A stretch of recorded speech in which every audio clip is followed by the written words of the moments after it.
আজি আমাৰ 9 নম্বৰখন model paper আৰু এই মডেল পেপাৰ ফাৰ্ষ্ট কুৱেশ্যনটো হৈছে 4টা বেগ আৰু 3টা বাকচৰ দাম 555 আৰু 3টা বেগ আৰু 4টা বাকচৰ দাম 460 এটা বেগৰ দাম কিমান cost of 4 bag and 3 boxes is 555 cost of 3 bag and 4 boxes is 460 what is the price of one bag so মই ধৰি ললো assume কৰি ললো এটা বেগৰ দাম আৰু এটা বাকচৰ দাম মই ধৰি ললো এটা বেগৰ দাম কিমান ধৰি ললো one bag price এটা বেগৰ দাম মই ধৰি ললো price x আৰু এটা বাকচৰ দাম one box price এটা বাকচৰ দাম মই ধৰি ললো suppose ধৰি ললো y তেতিয়ালে কোৱেশ্যনত কি কৈছে স্যাৰ চাৰিটা বেগ এটা বেগৰ দাম x চাৰিটা বেগৰ দাম কিমান হ'ব 4x ঠিক আছে আকৌ এটা বাকচৰ দাম y ইয়াত আছে কেইটা বাকচ তিনটা বাকচৰ দাম কিমান হ'ব 3y আৰু এটো হল চাৰিটা বেগৰ দাম আৰু এটো হল তিনটা বাকচৰ দাম তো মুঠ দাম কিমান টোটাল পইচা কিমান লাগিব দুইটা প্লাস কিন্তু কোৱেশ্যনত কৈছে যে দুইটাৰ দাম 550 তাৰ মানে এটোটা 555 তাৰ মানে এটোটা প্লাস কৰিলে 555 ওলাব 555 হেতু ইকুৱেশ্যন নম্বৰ 1 একেদৰে তিনিটা বেগৰ কাৰণে আমাৰ আহিব 3x আৰু চাৰিটা বাকচৰ কাৰণে আহিব 4y আৰু that is equal to 460 এতিয়া এই ইকুৱেশ্যন দুটা যদি আমি সলভ কৰো তেতিয়ালে আমি পাই যাম আমাৰ x and y ভ্যালু আমি পাই যাম ইকুৱেশ্যন কিটা আমি কেনেকৈ সলভ কৰো এই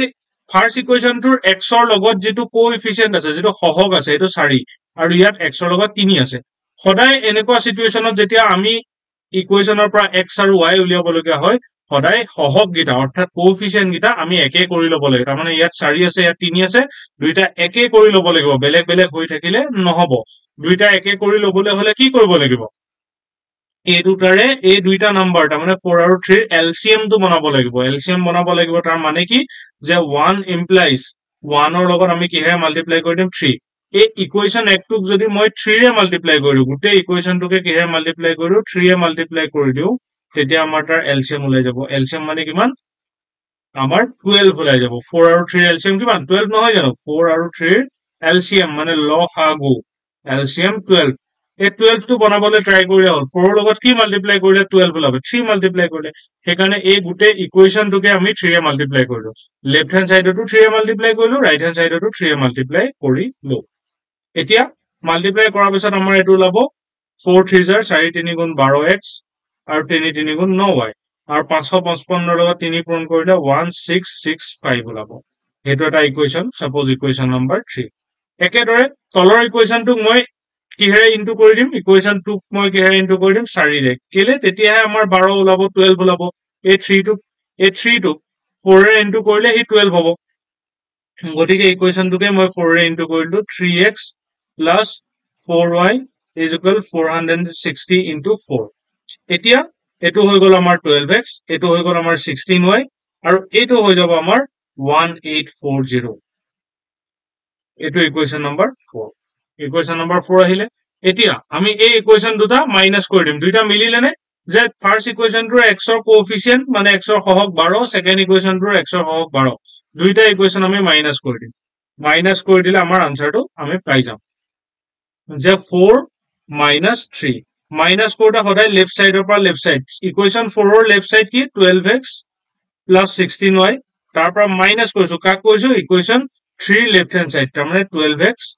plus 9y মাইনাস কোটা সদায় ব্ৰেকেট দিব লাগে ইকুৱেল 1840 minus 1665 তেতিয়াহলে এটো আহিব 12x plus 16y minus 12x minus 9y আৰু এটো মাইনাস কৰিলে ওলাব 175 minus 12x plus 12x কটা গল 16y minus 9y তাৰ মানে 7y equal 175 7y আমি পাই গলো 175 তেতিয়ালে ইয়াৰ পৰা আমাৰ y ভ্যালুটো ওলাই আহিব কিমান হ'ব y equal 175 by 5 আৰু ডিভাইড কৰিলে আমি পাম 25 175 by 7 এই 7 টো এফালে গলে 7 হ'ব ডিভাইড কৰিলে আমি পাম 25 এতিয়া এই 25 টো নি মই কোনবাটা ইকুৱেশ্যনত মই বহাই দিও ধৰি ললো যেটো ইকুৱেশ্যন নম্বৰ আমাৰ 1 আছিল কি আছিল ইকুৱেশ্যন নম্বৰ 1 টো এটো আছিল 4x plus 3y equal 555 এটো আমাৰ ইকুৱেশ্যন নম্বৰ 1 আছিল ইয়াত যদি মই y ভ্যালুটো যদি বহাই দিও তাৰ মানে এই পজিশনটোত যদি মই 25 বহাই দিও 4x plus 3 into 25 is equal 555 তেতিয়া আমাৰ x ওলাই যাব 4x plus 75 equal 5 5 5 তেতিয়াহ'লে 4x 5 5 5 minus 75 minus কৰিলে আমাৰ ওলাব 480 তাৰমানে 4x equal আমাৰ আহি গ'ল কিমান 480 তেতিয়াহ'লে x equal আহিব 480 by 4 আৰু ডিভাইড কৰিলে আমি পাম 120 তো এতিয়া x আমি কাক ধৰিছিলো কোৱেশ্চনটো আৰম্ভণিতে লৈছিলো বেগৰ প্ৰাইচটো এটা বেগৰ প্ৰাইচ 1 ধৰিছিলো আৰু হেতুৱে আমাক সুধিছে এটা বেগৰ দাম কিমান what is the price of one bag আৰু x আমি কিমান উলিয়ালোগে আমি x ফাইনালি পালোগে 120 so 120 হ'ব আমাৰ কাৰেক্ট আনসাৰ তো অপচন এ এত আছে 120 তো 120 টো কাৰেক্ট অপচন আহিলো নেক্সট কোৱেশ্চনটো হৈছে প্ৰথম 10টা যুগ্ম সংখ্যাৰ গড় find da average of first 10 natural number প্ৰথম 10টা যুগ্ম সংখ্যা কি কি 2 4 8 10 12 14 16 18 20 ইহঁতৰ এভাৰেজ লাগে গড় লাগে তাৰমানে ইহঁতক ফাৰ্স্ট প্লাস কৰিব লাগিব 2 plus 4 plus 8 plus 10 plus 12 plus 14 plus 16 plus 18 plus 20 divided by কিমানটা নাম্বাৰ আছে কিমান আছে 1 2 3 4 5 6 7 8 9 এটা কমি আছে 2 4 8 2 4 6 থাকি গৈছে এটা 2 4 plus 6 2 4 6 8 10 12 14 16 18 20 divided by 10 এতিয়া কেনেকে প্লাস কৰিম ইমানখিনি প্লাস কৰি থকাটো আমাৰ কাৰণে সম্ভৱ নহয় সম্ভৱ হয় তাৰমানে টাইম লাগিব তো গতিকে আমি গোটেইখিনিৰ পৰা এটা 2 কমন লৈ আহো 2 কমন লৈ গলে প্ৰথমটো থাকি যাব 1 পিছৰটো 2 3 4 5 6 7 8 9 10 divided by 10 এতিয়া আমাৰ আহিব কি এই যে 1 plus 2 plus 3 plus up to 10 লৈকে যে আমি পালো এইখিনি আমি এটা ফৰ্মুলা দি উলাই দিব পাৰো কেনেকে n into n plus 1 by 2 এই ফৰ্মুলাটোত আমি এই খিনিৰ 1 plus 2 plus 3 plus 5 plus 6 plus 7 plus 8 plus 9 up to 10 এইখিনিৰ যোগফলটো সামটো আমি উলিয়াব পাৰো কেনেকে ইয়াৰ যিটো শেষৰ নাম্বাৰ কি আছে শেষৰ নাম্বাৰ 10 এই 10 টো এই ফৰ্মুলাটোত বহুৱাই দিলে হ'ল কিমান বহুৱাই দিলে কিমান হ'ব 10 10 plus 1 divided by 2 তেতিয়াহলে আমাৰ কি ওলালে 10 into 10 plus 1 তাৰমানে 10 into 11 divided by 2 এটো আমি বহুৱাই দিলে আমাৰ হৈ গ'ল ইয়াতে কি বহিব 10 into 11 divided by 2 a2 কটা গ'ল থাকিলে 10 into 11 divided by 10 10 10 কটা গ'ল থাকিলে 11 তাৰমানে আনসাৰটো হ'ল আমাৰ 11 তাৰমানে এভাৰেজটো 11 অপচন সি টো কাৰেক্ট তাৰ next question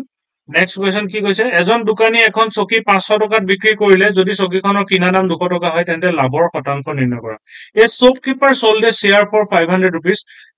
and the cost price of the share is 200 then find the profit percent sale price কিমান দামত সেল কৰিলে সেল প্ৰাইসটো আছে কিমান 500 cost price কিমান দামত কিনিছিলে হেতু আছে কিমান 200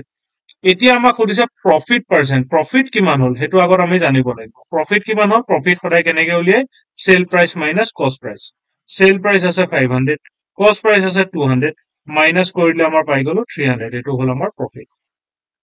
এতিয়া প্ৰফিট পাৰ্সেন্ট কেনেকে উলিয়াই প্ৰফিট পাৰ্সেন্ট উলিয়া ফৰ্মুলাটো হল কি profit divided by cost price multiplied by 100 profit কিমান আছিল আমাৰ 300 cost price আছিলে 200 multiplied by 100 0 0 0 0 কটা গল তো 300 divided by 2 তো ডিভাইড কৰিলে আমি পাম 150 150% তাৰমানে আমাৰ প্ৰফিট কিমান পাৰ্সেন্ট অপচন এ 150% নেক্সট কোৱেশ্চন আহিলো এটা সংখ্যা 30% বৃদ্ধি কৰাৰ পিছত সংখ্যাটো হৈ গৈ 26 when a number is increased by 30% it becomes 26 ধৰি ললো নাম্বাৰটো x তাৰ 30% ইনক্ৰিজ কৰি দিয়াৰ পিছত বাঢ়ি যোৱাৰ পিছত কিমান হ'ব 130% এৰ মাল্টিপ্লাই কৰিলে হেতু সদায় ওলাই x into 130 divided by 100 0 0 কটা গল আমাৰ পালো 13x by 10 তো তাৰমানে আমাৰ 30% বৃদ্ধি কৰাৰ পিছত আমাৰ নাম্বাৰটো হ'বগে 13x by 10 এটা কোৱেশ্চনত কৈছে যে 30% বৃদ্ধি কৰাৰ পিছত সংখ্যাটো হৈ গৈ 26 কোৱেশ্চনৰ মতে হেতু হৈ গৈ 26 it becomes 26 30% ইনক্ৰিজ কৰাৰ পাছত কিন্তু আমাৰ মতে হয় 13x by 10 তাৰমানে কি দুইটা ইকুৱেল তাৰমানে 13x by 10 should be equal to 26 দুইটা ইকুৱেল হ'ব ইয়াৰ পৰা x টো আমি উলিয়াই দিম 13x equal 26 into 10 তো আমি পালো 13x equal 260 তো x equal আমাৰ ওলাই গল 260 divided by 13 তাৰমানে আমাৰ ওলাব 20 তো তাৰমানে কাৰেক্ট অপশনটো হল আমাৰ বি এতিয়া আমাৰ কোৱেশ্চন নম্বৰ 5 এখন দেৱালত এখন এডাল জখলা এনেদৰে লগোৱা হল যাতে জখলাডাল মাটিৰ সৈতে 45 ডিগ্ৰী কোণ কৰি আছে যদি জখলাডাল দেৱালখনৰ পৰা 3 মিটাৰ আঁতৰত আছে তেন্তে দেৱালখন জখলাডালত লাগি থকা অংকৰ উচ্চতা উলিওৱা if a ladder is leaning against a wall making an angle 45 degree with the ground if the foot of the ladder is at a distance of 3 meter from the wall then find the height of the wall এখন wall আসলে ধৰি ললো এখন ইয়াত এডাল জখলা এনেকে আউজুৱাই থোৱা আছে ঠিক আছে আৰু এখন মাটি এটো মাটি তো এটা ৰাইট এংগল ট্ৰায়াঙ্গল ফৰ্ম কৰিব কৈছে যে জখলাডাল এডাল আমাৰ কি জখলা এডাল জখলাডালে কিমান এংগল কৰিছে বুলি কৈছে 45 ডিগ্ৰী আৰু কৈছে যে if the foot of the ladder is at a distance 3 meter from the wall এই এখন ৱালৰ পৰা 3 মিটাৰ ডিসটেন্সত আছে foot of the ladder জখলাডালৰ গুৰিটো মাটিত লাগি থকা গুৰিটো ৱালখনৰ পৰা 3 মিটাৰ দূৰত আছে এটো 3 মিটাৰ তেতিয়াহলে ৱালখনৰ য'ত জখলাডাল লাগি আছে সেই সংখ্যলৈকে উচ্চতা বিচাৰিছে এই হাইটটো বিচাৰিছে য'ত জখলাডাল লাগি আছে ৱালখনত তো হেতু কেনেকৈ উলিয়াম তাৰ কাৰণে আমাৰ ট্ৰিগনোমেট্ৰিক ফৰ্মুলা এপ্লাই হয় tan 45 ডিগ্ৰী আগৰ ভিডিও এটাত মই কৈছিলো যে পাৰপেন্ডিকুলাৰ ABC এডাল পাৰপেন্ডিকুলাৰ AB by BC AB মানে আমাৰ AB এ থাকিব BC হ'ব 3 tan মানে 1 তো AB ইকুৱেল আমাৰ হৈ যায় 3 কিন্তু মই এটা শৰ্টকাট কওঁ যদি হে এনেকুৱা ৰাইট এংগল ট্ৰায়াঙ্গলত যদি 45 ডিগ্ৰী যদি এংগল থাকে